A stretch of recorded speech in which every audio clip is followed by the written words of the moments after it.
ഞാൻ സ്വപ്ന കൃഷ്ണകുമാർ. ഫുഡ് ഫെസ്റ്റിവലിലേക്ക് സ്വാഗതം. അപ്പോൾ എല്ലാവരും സുഖമായിട്ടിരിക്കണമെന്ന് ഞാൻ വിശ്വസിക്കുന്നു. അപ്പോൾ ഞാൻ ഇന്ന് വന്നിരിക്കുന്നത് ദീപാവലി സ്വീറ്റും കൊണ്ടാണ്. ഇപ്പോൾ ദീപാവലി എന്ന് പറയുമ്പോൾ എനിക്ക് ഓർമ്മ വരുന്നത് മെയിനായിട്ട് ഫയർ വർക്ക്സ്, പിന്നെ ഓഫ് കോഴ്സ് ലൈറ്റിങ്സും ഉണ്ട്, അതേപോലെ തന്നെ ഗിഫ്റ്റ്, പിന്നെ സ്വീറ്റ്. ഇപ്പോൾ സ്വീറ്റ് ആണ് ഞാൻ ഇന്ന് കൊണ്ടുവന്നിരിക്കുന്നത്. കാജു കട്ട്ലി എന്ന് പറയുന്നൊരു സ്വീറ്റാണ്. സോ നമ്മുടെ നാട്ടിലൊക്കെ കാജു ബർഫി അല്ലെങ്കിൽ കാഷ്യൂനട്ട് ബർഫി എന്നൊക്കെ പറയും. കാജു കട്ട്ലിയാണ് ഞാൻ ഇന്ന് തയ്യാറാക്കുന്നത് ഇപ്പോൾ. സോ നമുക്ക് കാജു കട്ട്ലി എങ്ങനെ ഉണ്ടാക്കാം എന്നുള്ളത് പോയി നോക്കിയിട്ട് വരാം.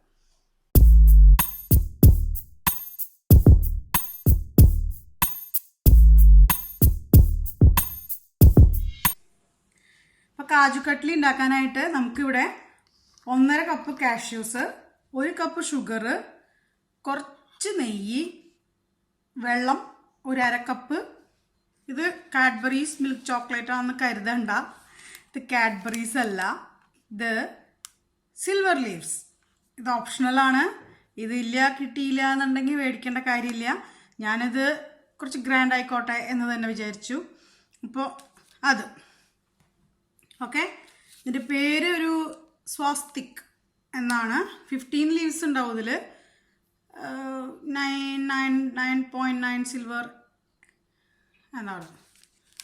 അപ്പം ഇതാണ് ഇപ്പം നമ്മൾ ചെയ്യാൻ പോകുന്നത്. അപ്പം അതിന് വേണ്ടി ഈ കാഷ്യൂ നട്ട് പൊടിച്ചു കൊണ്ടുവരണം. കുറേശ്ശെ ഇട്ടിട്ട് മിക്സിയുടെ ജാറിലിട്ടിട്ട് ചെറിയ കുറച്ചിട്ടിട്ട് പൊടിച്ചെടുത്താൽ മതി. ഇപ്പം ഇതാ പൊടിച്ചു കൊടുത്തിട്ടുണ്ട്. ഇതാ ഇങ്ങനെ നല്ല നൈസായിട്ട് പൊടിച്ചോളൂ. കുറേശ്ശെ ഇട്ട് പൊടിച്ചാൽ മതി, അല്ലാന്നുണ്ടെങ്കിൽ അതിങ്ങനെ കട്ട പിടിക്കും. അപ്പോൾ കുറച്ചായിട്ട് പൊടിച്ചിട്ട് നമുക്ക് കാജു കട്ട്ലി ഉണ്ടാക്കാൻ തുടങ്ങാം. കാജു കട്ട്ലി, കാജു ബർഫി, കാഷ്യൂ ബർഫി, എന്ത് പേര് വേണമെങ്കിലും നമുക്ക് ഓമന പേരായിട്ട് വിളിക്കാം. ഒരു പാൻ കത്തിക്കുക, അതിലേക്ക് ഷുഗർ ഇടുക, പിന്നെ മുങ്ങി കിടക്കണ മാതിരി വെള്ളം, 1/2 കപ്പ് വെള്ളം ഒഴിക്കുക. കുറച്ച് മീഡിയം ഹീറ്റിൽ തന്നെ വെക്കുക. എന്നിട്ടിത് ഒന്ന് ഷുഗർ ഡിസോൾവ് ആവട്ടെ. ഒരു എന്താ പറയുക, ഇങ്ങനെ പശുപ്പാവില്ലേ പഞ്ചസാര, കയ്യിൽ ഇങ്ങനെ പിടിക്കുമ്പോൾ.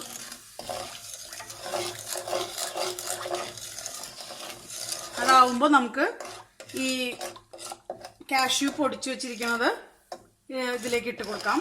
എന്നിട്ട് പിന്നെ ഇളക്കുക തന്നെ.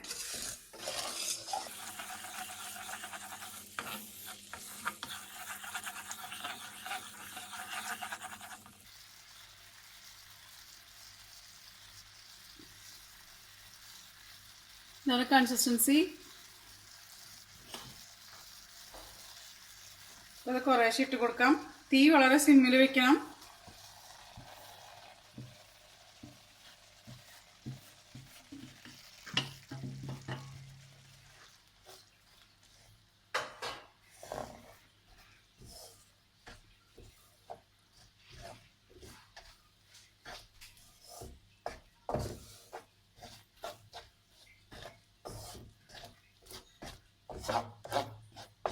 ഇതായി എന്നുള്ളതിന് ഒരു പാകമൊക്കെ ഉണ്ട്, ഞാൻ കാണിച്ചു തരാം.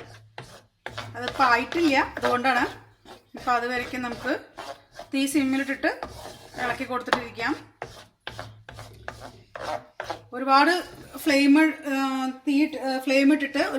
ഇട്ടിട്ട് ഇതിങ്ങനെ ആക്കരുത്. അപ്പോൾ ഇങ്ങനെ ഒരുപാട് ഡ്രൈ ആവും ഈ ഓരൊക്കെ. പിന്നെ ഈ കാജു കട്ട്ലിയൊക്കെ ഭയങ്കര ഡ്രൈ ആയി പോവും. സോ ഇങ്ങനെ ഇളക്കിക്കൊണ്ടേയിരിക്കുക.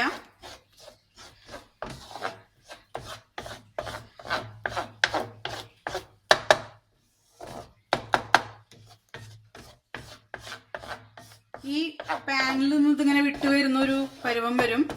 പിന്നെ അതേമാതിരി തന്നെ നമുക്ക് അറിയാൻ പറ്റും, ഒരു ചെറിയ ഉരുണ്ട ഇങ്ങനെ ഉരുട്ടി നോക്കിയാൽ അത് ഉരുണ്ട് വരുന്നുണ്ടെങ്കിൽ അതിൻ്റെ പാകമായെന്ന്. അപ്പോൾ നമ്മളിതിങ്ങനെ ഇളക്കിക്കൊണ്ടിരിക്കുക. ഈ പാനിൽ നിന്ന് ഇങ്ങനെ വിട്ട് വരുന്നുണ്ടോ? അപ്പോൾ ഇതാണ് ഇതിൻ്റെ അതിൻ്റെ കൺസിസ്റ്റൻസി എന്ന് പറയണത്. കണ്ടില്ലേ, ഇതിങ്ങനെ പാനിൽ നിന്നും ഇതേപോലെ ആവും.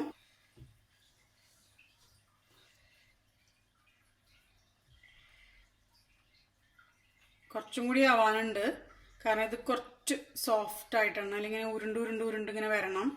അപ്പം അത് കുറച്ചും കൂടി ആക്കാം.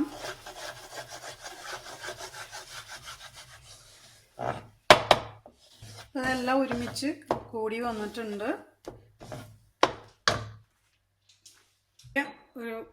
ഒരു ബോള് ഇങ്ങനെ എടുത്തിട്ട് ഇതിങ്ങനെ ഇതാ കണ്ടില്ലേ, ഇങ്ങനെ ഉരുണ്ട് ഇങ്ങനെ വരുന്നുണ്ടെങ്കിൽ പാകമായിട്ടുണ്ട്. ഇനി നമുക്ക് സ്റ്റോപ്പ് ചെയ്ത് സ്വിച്ച് ഓഫ് ചെയ്ത് ഇതിലിരുന്ന് തന്നെ ഒന്ന് കൂൾ ഡൗൺ ആവട്ടെ. ഒരു 5 to 6 മിനിറ്റ്സോളം കൂൾ ഡൗൺ ആവട്ടെ. എന്നിട്ട് നമുക്ക് മോൾഡിങ് പ്ലേറ്റിലേക്ക് മാറ്റാം. ഇതിൽ തന്നെ ഒന്ന് കൂൾ ഡൗൺ ആയിട്ടിരിക്കട്ടെ. ഇപ്പം ഞാൻ സ്വിച്ച് ഓഫ് ചെയ്തു. ഇതിൽ തന്നെ ഇരുന്ന് ഒന്ന് കൂൾ ഡൗൺ ആവട്ടെ. എന്നിട്ട് നമുക്ക് മാറ്റാം. ഞാൻ കൂൾ ഡൗൺ ആവാൻ വേണ്ടി ഒന്ന് ഇതാക്കിയിടുന്നുണ്ട്. ഒരു ഗ്രീസ് ചെയ്ത പ്ലേറ്റിലേക്ക് ഉണ്ടാക്കി വെച്ചതൊക്കെ ഇടാൻ പോണ. ഉണങ്ങി ഇപ്പോൾ കൂൾ ഡൗൺ ആയിട്ടുണ്ടത്. 6 മിനിറ്റ്സ് ആയിട്ടുണ്ടാവും. നന്നായിട്ട് അത്യാവശ്യം ചൂടുണ്ട്. ഇത് നമ്മൾ കയ്യിൽ കുറച്ച് ഗ്രീസ് ചെയ്തിട്ട് നന്നായിട്ടൊന്ന് കുഴയ്ക്കാം.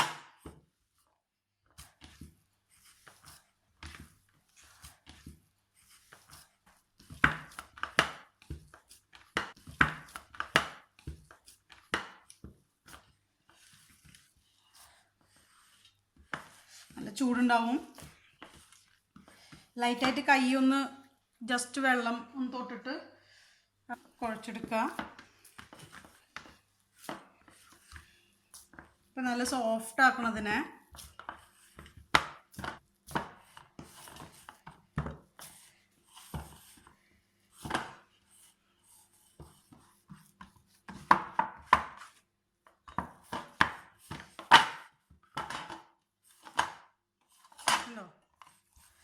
സോഫ്റ്റ് ആക്കി എടുക്കുക.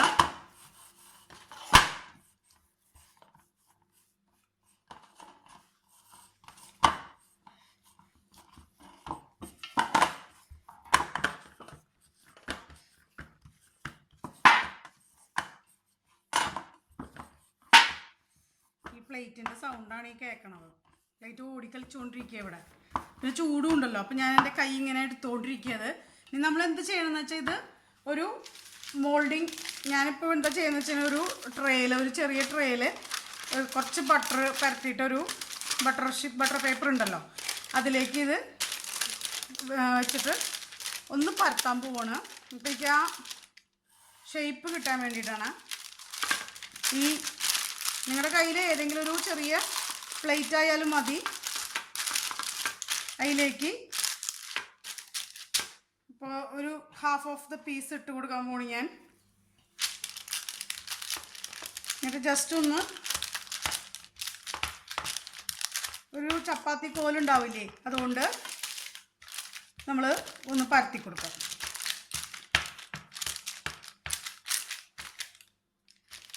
അത്യാവശ്യം നല്ല ചൂടുണ്ട്.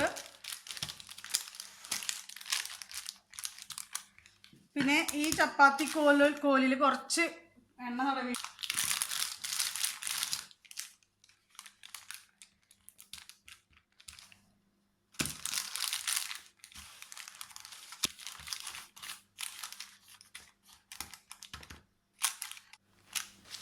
നമ്മൾ ഇത് ഇനി എന്താ ചെയ്യാൻ പോകണമെന്ന് വെച്ചാൽ ഞാൻ ഇതിനെ ഇപ്പം ഞാനിതൊരു മോൾഡ് ചെയ്യാൻ വേണ്ടിയിട്ടാണ് ഇങ്ങനെ എടുത്തിരിക്കുന്നത്. അപ്പം ഇതിനെ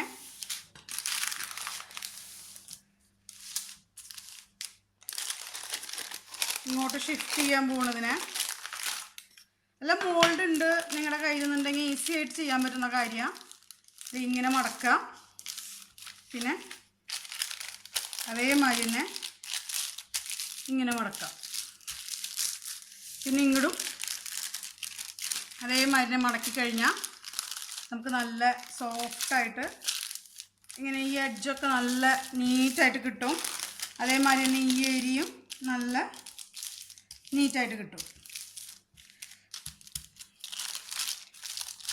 പിന്നെ ഇതിൽ കുറച്ച് ബട്ടർ മേലെ നമ്മൾ തൂവിയിട്ട് നമ്മൾ ഇവിടെ കുറച്ച് ബട്ടർ തേച്ച് കൊടുക്കുക. എന്നിട്ട് ഇതിൻ്റെ മേലെയാണ് സിൽവർ ലീഫ് തേക്കാൻ പോണത്.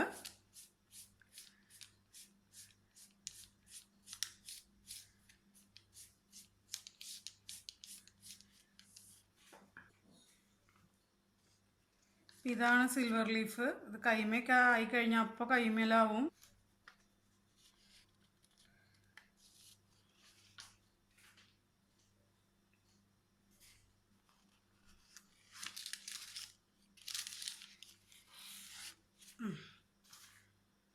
അപ്പോൾ അതാ ഞാൻ സിൽവർ ലീഫ് വിരിച്ചിട്ടുണ്ട്. ഇനി നല്ലോണം ഒന്ന് പ്രസ് ചെയ്തിട്ട് ഒന്ന് ഉണങ്ങാൻ വിടുക. ജസ്റ്റ് ഒന്ന് ഉണങ്ങാൻ വിടുക. അത് ഇവിടേക്കൊക്കെ ഇങ്ങനെ ആയി ശ്രദ്ധിച്ച് ചെയ്യണം. കൈമല ആയാലും ഇങ്ങനെ നല്ലോണം സ്റ്റിക്കി ആവും. ഇതിലൊക്കെ ഇത് നമുക്ക് പീസായിട്ട് മുറിച്ചെടുക്കാം. ഇതിങ്ങനെ മാറ്റി വയ്ക്കാം. നമ്മൾ അടുത്തത് അതേമാതിരി തന്നെ ഇവിടെ ഞാൻ ഇതിലാക്കി കൊടുത്തിട്ടുണ്ട്.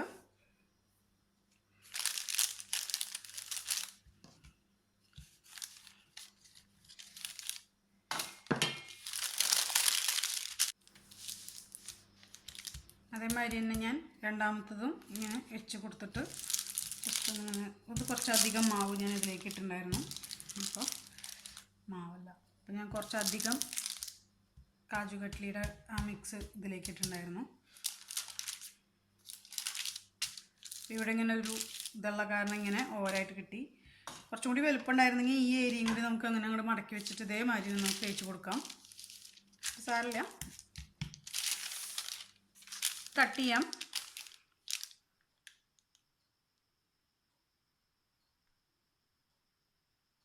കുറച്ച് ഷാർപ്പായിട്ടുള്ളൊരു കത്തി എടുത്തിട്ട്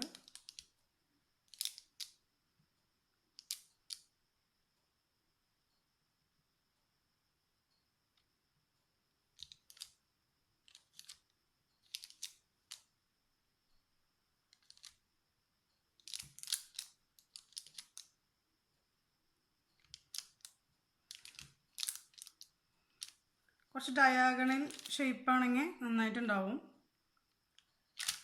അപ്പോൾ നമ്മൾ കണ്ടോ,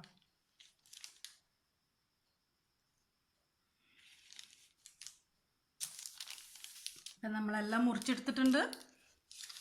അപ്പോൾ ഇനി ഇത് എല്ലാവരും ട്രൈ ചെയ്ത് നോക്കണം. ഈസി അല്ലേ ഈ റെസിപ്പി? ഞാനിപ്പോൾ ഇത് ഡെക്കറേറ്റ് ചെയ്തിട്ടുണ്ട്. ഞാൻ ഒരെണ്ണെടുത്ത് കാണിച്ചു തരാം. ഇതാണ് ദീപാവലി സ്വീറ്റ്. എല്ലാവരും വേഗം തന്നെ കണ്ടില്ലേ, ഇതിൻ്റെ തിക്നെസ്സൊക്കെ കണ്ടില്ലേ? ഇതാ എത്ര സൂപ്പറായിട്ടാണ് വന്നിരിക്കുന്നു നോക്കിയേ, കണ്ടോ? എല്ലാവരും വേഗം തന്നെ പോയി ഉണ്ടാക്കണം കേട്ടോ ദീപാവലിക്ക്. ഓക്കെ, ഭയങ്കര ഈസിയാണ്, നല്ല ടേസ്റ്റ് ആയിട്ടുള്ള ഒരു റെസിപ്പിയാണ്. ദീപാവലിക്ക് എല്ലാവരും ട്രൈ ചെയ്ത് നോക്കണം. അപ്പോൾ അടുത്ത റെസിപ്പിയിൽ കാണുന്നവരേക്കും നന്ദി, നമസ്കാരം, ടാറ്റ, ബൈ ബൈ.